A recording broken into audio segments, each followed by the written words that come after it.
Hi there, everyone. Dr. Witten from Adonai Optimal Health and Wellness. It is Self-Care Saturday, and I am sitting in the sauna getting my far infrared sauna therapy today.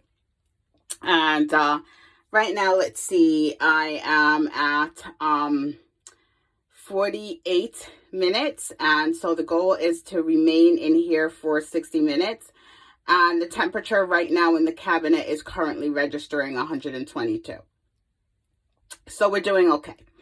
But I wanted to get on here very quickly and talk to you about insomnia or difficulty sleeping, right?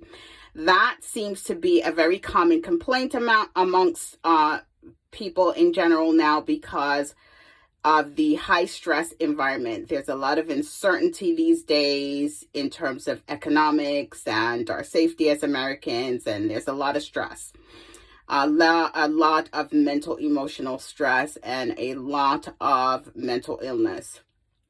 And so a worrying mind basically has trouble falling asleep. So very quickly, there are two types of insomnia. There is sleep onset and there is sleep maintenance. So if you have difficulty falling asleep where you put your head on the pillow and you find that there's a movie playing through your mind and you're not able to quiet your mind enough to settle down to sleep, that is called sleep onset insomnia.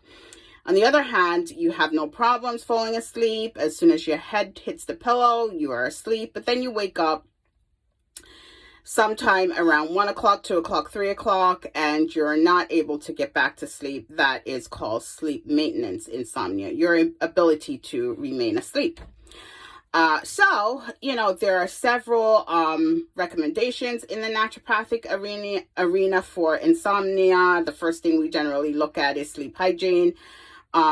Is your bedroom dark enough? Do you have flashing LCD lights on? Are you on your cell phone up to the second before you go to sleep?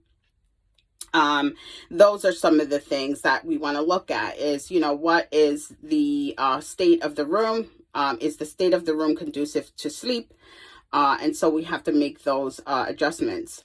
Being on your screen, even if you're reading something as benign as reading from your iPhone or your smartphone, or from your iPad, or some other type of tablet, or even from a Kindle, right? So you do that screen, that light that's emitted is blue light, okay? And so that would prevent you from falling asleep. And in fact, it will delay the release of melatonin for up to about 6 hours. So definitely you're not getting sleepy until it's time for you to wake up, right?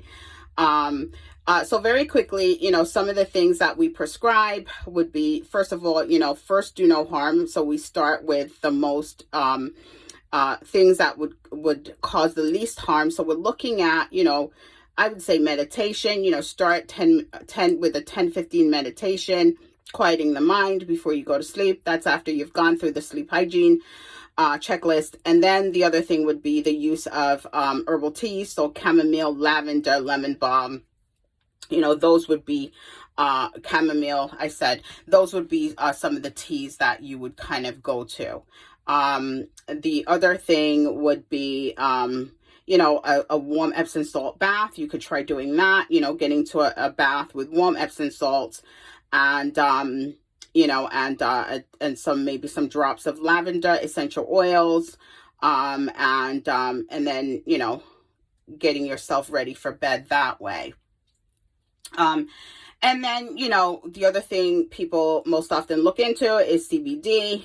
That helps to relax and help with sleep.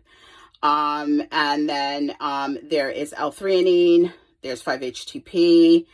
These I'm not recommending, so let's be sure on that. I'm not your provider, but these are some of the things that, your healthcare provider might look into.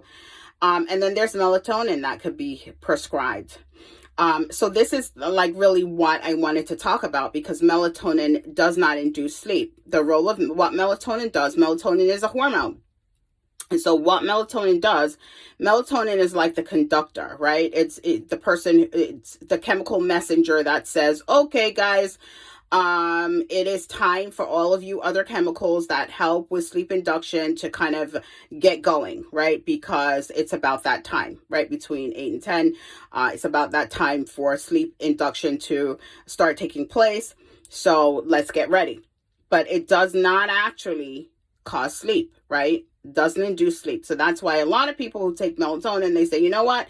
It doesn't help me. I'm still wide awake. I'm like a deer in the headlamps. My eyes are wide open and I am not sleeping. And the reason being is that melatonin doesn't induce sleep. What melatonin actually does is it signals adenosine, right? And so adenosine begins to build up and it begins to accumulate, okay? And it is actually adenosine that causes sleep induction, right?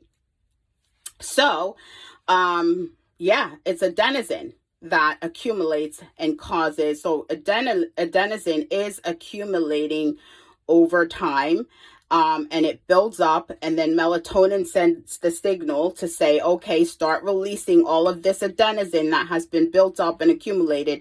And it is actually the adenosine that causes sleep onset. Okay. So just a little sleep knowledge here for you. Again, my name is Dr. Yvette Witten of Adonai Optimal Health and Wellness. I am in the sauna today. It is self-care Saturday. So I did my red light therapy earlier, and now I'm sitting here and I'm getting my sweat on. Okay, so we are located in Monroe, our brick and mortar building. I do offer telehealth, so you can take advantage of that if you're not close to Monroe. Give us a call, 888-655-8489. Our website is AdonaiOHW.com, so check us out there and see what we have to offer.